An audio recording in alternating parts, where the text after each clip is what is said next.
Hello everyone, स्वागत है मेरे चैनल पर। दोस्तों आज है 20 सितंबर। आज हम देखेंगे 20 सितंबर से बनने वाले क्वेश्चन।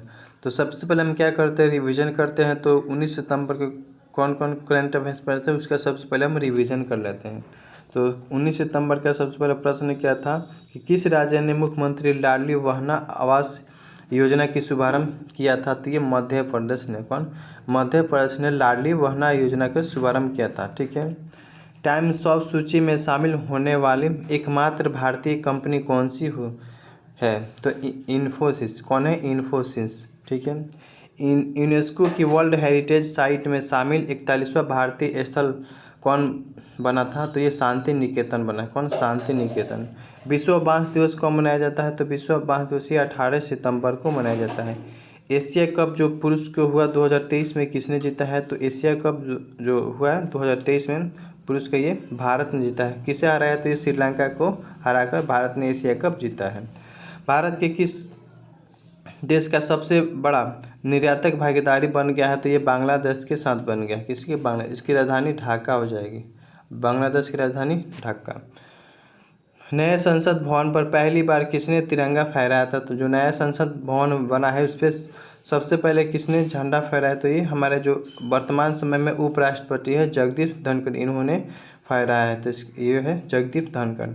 देश की सबसे बड़ी लेड स्क्रीन किस बिल्डिंग में लगाई गई है? तो यशोभूमि में। किसे? यशोभूमि में लगाई गई है। केंद्र सरकार ने हैदराबाद लिबरेशन डे कब मनाया है? तो लिबरेशन डे ये 17 सितंबर को मनाया है। कब? 17 सितंबर को। डायमंड लीग फाइनल में 2023 में नीरज चोपड़ा ने कौन सा पदक जीता है? तो ये सिल्वर जीता है। कौन? सिल्वर यानी चांदी। तो हमने कल का ये जो प्रश्न डिस्कस कर लिया। तो चलिए आज का प्रश्न देखते हैं।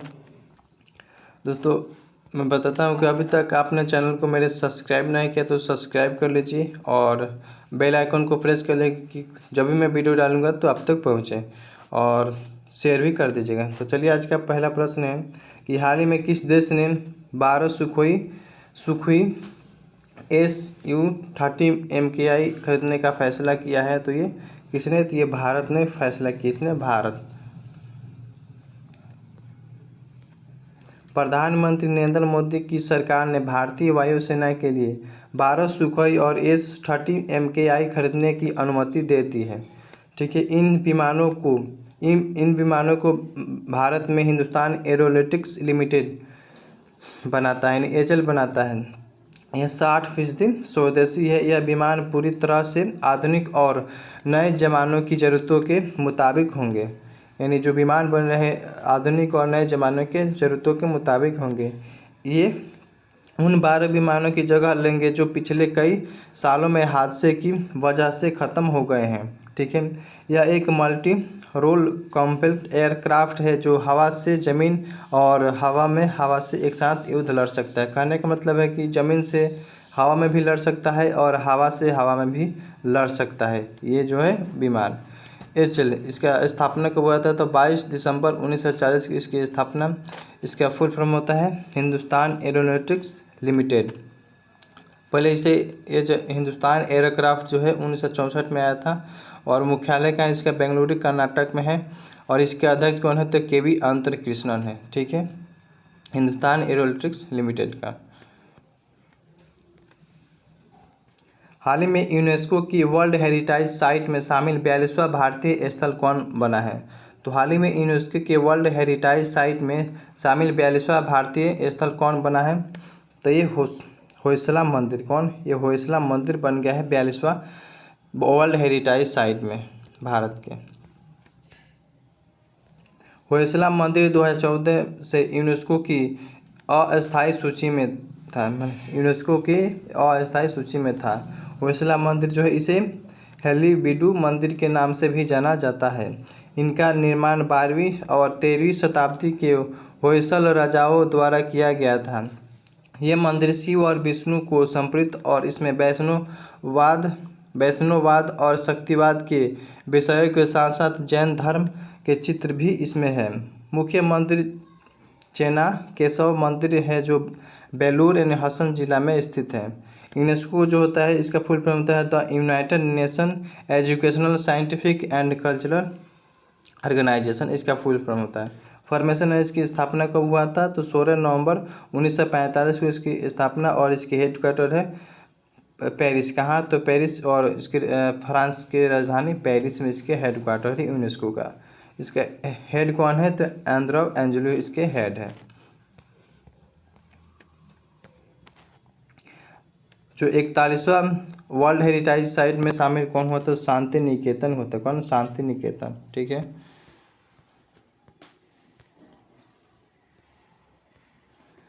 किसे फ्रांस का सेविलियन DLRD डेस आर्टस डेस लेटेस्ट पुरस्कार से सम्मानित किया गया है, तो ये राहुल मिश्रा को क्या किया गया है, पुरस्कार से सम्मानित किया गया है। तो इसका राइट आंसर बी हो गया। दूरदर्शी भारतीय डिजाइनर राहुल मिश्रा को हाल ही में फ्रांसीसी सरकार के जरिए सेविलियन DL डेस आर्टस डेस लेटेस्ट नाइट ऑफ द ऑर्डर से सम्मानित पुरस्कार से सम्मानित किया गया है, ठीक है। किस राज्य के राज्यपाल गुलाब चंद्र कटारिया ने हाल ही में सरपंच संवाद मोबाइल ऐप का अनावरण किया है, तो ये कौन, असम के जो राज्यपाल हैं इन्हें लॉन्च किया है। तो राज्यपाल कौन है, असम के, ठीक है। इसका राइट आंसर ये बी हो जाएगा। आइए इसके बारे में समझते हैं। जमीनी स्तर के नेताओं को सख्त बनाने के नेतृत्व में एक जरूरी कदम में असम के राज्यपाल गुलाब चंद्र कटारिया ने राजभवन में आयोजित एक भव्य लंच समारोह में सरपंच संवाद ऐप का अनावरण किया है, ठीक है। असम की राजधानी कहाँ है, तो इसकी राजधानी दिसपुर है। कहाँ, दिसपुर है, ठीक है। और यहाँ के असम के काजीरंगा राष्ट्रीय उद्यान के क्षेत्र के निदेशक के रूप में कार्यभार संभालने वाली पहली आधिकारिक महिला कौन है, तो सोनाली घोष बनी है। कौन, Sonali Ghosh. Guinness book of the world record Bihu festival, ये जो है गिनीज बुक ऑफ फेस्टिवल में वर्ल्ड रिकॉर्ड में शामिल है। असम में राज्य के सबसे लंबे फ्लाईओवर का उद्घाटन किया गया है। इसकी लंबाई कितनी है, तो 2.63 किलोमीटर है इसकी लंबाई। दुनिया की सबसे लंबी क्रूज सर्विस, ये बनारस से डिब्रूगढ़ जो कि असम में शुरू की गई है। पूर्वोत्तर भारत की पहली अंडर वाटर टनल, ये ब्रह्मपुत्र नदी पर बनाया गया जो कि असम में है, ठीक है। तो ये असम के राज्यपाल हैं। मध्य प्रदेश के जो राज्यपाल का नाम क्या है, तो मंगू भाई छगन भाई पटेल। कौन, मंगू भाई छगन भाई पटेल, ये मध्य प्रदेश के राज्यपाल हो जाएंगे। 5वां नंबर प्रश्न है कि हाल ही में किस राज्य सरकार ने विद्यार्थी के लिए मुख्यमंत्री नाश्ता योजना की घोषणा की है, तो विद्यार्थी के लिए मुख्यमंत्री नाश्ता योजना की शुरुआत ये तेलंगाना गवर्नमेंट ने किया है। कौन, तेलंगाना। इसका राइट आंसर डी हो जाएगा। मुख्यमंत्री KC राव ने 24 अक्टूबर से रोज राज्य भर के सरकारी प्राथमिक और उच्च विद्यालयों की कक्षा 1 से लेकर 10 तक में पढ़ने वाले छात्रों के लिए चीफ मिनिस्टर ब्रेकफास्ट स्कीम शुरू करने का निर्णय लिया है। कौन, चीफ मिनिस्टर ब्रेकफास्ट स्कीम शुरू करने का निर्णय लिया है। कौन, 1 से 10 तक लड़कों को इसमें शामिल किया गया है। तेलंगाना इसकी राजधानी कहाँ है, तो ये हैदराबाद है। मुख्यमंत्री KC राव है और राज्यपाल का नाम है तमिलिसाई सौंदरराजन। इसके राज्यपाल का नाम है तमिलिसाई सौंदरराजन। भारत का पहला solar roof cycling track Hyderabad को मिला है। तेलंगाना सरकार गृह लक्ष्मी योजना शुरू करेगी। आलोक आराध्य ने तेलंगाना के हाई कोर्ट के मुख्य न्यायाधीश के रूप में शपथ ली है। हैदराबाद के वार्षिक बोनालू त्यौहार मनाया गया है। तेलंगाना की कालेश्वरम परियोजना को फिर से चालू किया गया है, ठीक है। इसकी राजधानी ये हैदराबाद हो जाएगी। हाल ही में कितने कलाकारों को संगीत नाटक अकादमी अमृत पुरस्कार से सम्मानित किया गया है, तो ये 84 कलाकारों को संगीत नाटक अकादमी अमृत पुरस्कार से किया गया है। सम्मानित उपाध्यक्ष जगदीप धनखड़ ने एक महत्वपूर्ण समारोह में प्रदर्शन कला के विभिन्न क्षेत्रों में 84% कलाकारों को संगीत नाटक अकादमी से अमृत पुरस्कार प्रदान किया है, ठीक है। 7वां प्रश्न कि हाल ही में किस एयरलाइन ने 16 हवाई अड्डों पर प्रोजेक्ट अभिनंदन शुरू किया है? तो 16 हवाई अड्डों पर प्रोजेक्ट अभिनंदन शुरू किया है, तो ये एयर इंडिया। कौन? Air India. इसका राइट आंसर ये ए हो जाएगा। एयर इंडिया के बारे में समझते हैं। एयर इंडिया ने अभिनंदन परियोजना शुरू करने की घोषणा की है, जिसके तहत एयरलाइन ने 16 प्रमुख भारतीय हवाई अड्डों पर विशेष रूप से प्रतीक्षित सेवा आश्वासन अधिकारियों को तैनात किया है। वह यात्रियों को चिंताओं को पहले से समझ सके और हवाई अड्डे के विभिन्न संपर्क बिंदुओं पर सहायता उपलब्ध कर सके। एयर इंडिया इसकी स्थापना कब हुई? तो इसकी स्थापना 1953 में एयर इंडिया की स्थापना, इसका मुख्यालय नई दिल्ली में है और इसके अध्यक्ष कौन होता है? कैम्पबेल विल्सन इसके अध्यक्ष हो जाएंगे। ठीक है। हाल ही में पहली बार दिव्यांगजनों को महाकुंभ का आयोजन किया गया है। तो दिव्यांगजनों का मुख्य महाकुंभ का आयोजन ये कहाँ गया है? तो वाराणसी। कहाँ? उत्तर प्रदेश में जो वाराणसी है यहाँ पे किया गया है। वाराणसी में पहली बार हुआ दिव्यांगज का महाकुंभ सेल तथा प्रपंच के लिए पुरस्कार दिया जाएगा। दिव्यांगज को कोई अवसिद्धि ना हो इसके लिए मेला स्थल पर बनाए गए वीआईपी रूप में हिंदी निबंध प्रतियोगिता आयोजन की गई है।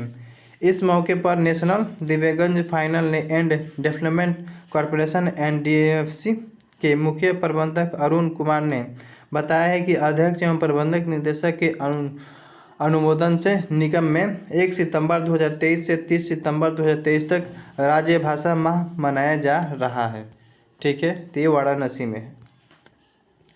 हाल ही में भारत के पहले ट्रांसजेंडर आउट पेशेंट विभाग यानी OPD की शुरुआत की गई है। तो ये दिल्ली। कहाँ है? दिल्ली। इसका राइट आंसर ये हो जाएगा।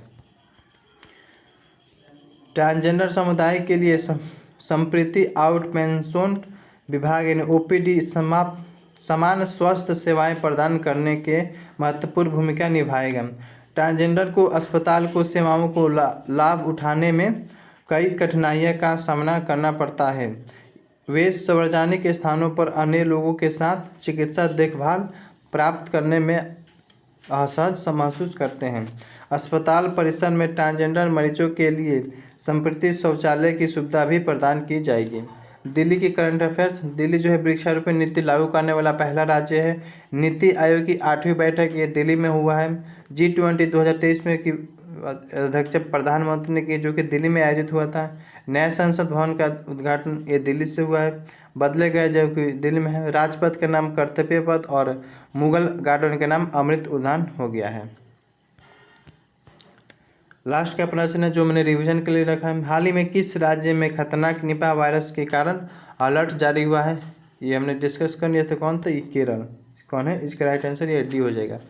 दोस्तों वीडियो को जरूर लाइक करिएगा और चैनल को सब्सक्राइब नहीं किया तो सब्सक्राइब कर लीजिए। ठीक है।